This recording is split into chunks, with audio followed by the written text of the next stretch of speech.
Manolo Albano, delegato regionale della Federazione Italiana Pasticceria, Gelateria e Cioccolateria, una delegazione sarda dal 18 ottobre a Milano parteciperà ai campionati mondiali di pasticceria.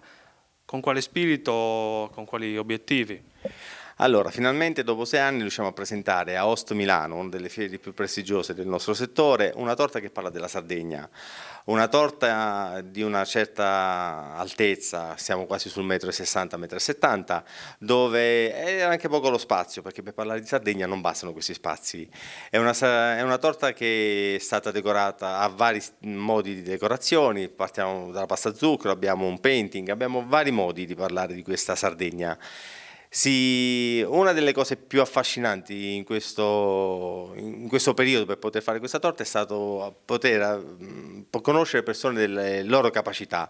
E vorrei nominare uno per uno, dal responsabile Checche Designer per la Sardegna Fabio Ru, attuale campione regionale di Checche Designer, alla grandissima Fabiola Orgiana, alla grandissima Fabiola Tuveri, alla grandissima, veramente tutti bravissimi cake designer, la nostra Susanna e alla nostra Diana, persone che hanno veramente collaborato in modo e formato questa torta e siamo pronti per partire. Lo spirito non ci manca il buon modo di fare e soprattutto ci faremo anche lì conoscere per quelle che sono le nostre storie, la nostra cultura e quelle che sono anche le nostre capacità. Una piccola parte che parlerà della Sardegna, di quella che è la Brigata Sassari, per dire abbiamo ripreso tutti gli elementi affinché non tralasciassimo nulla.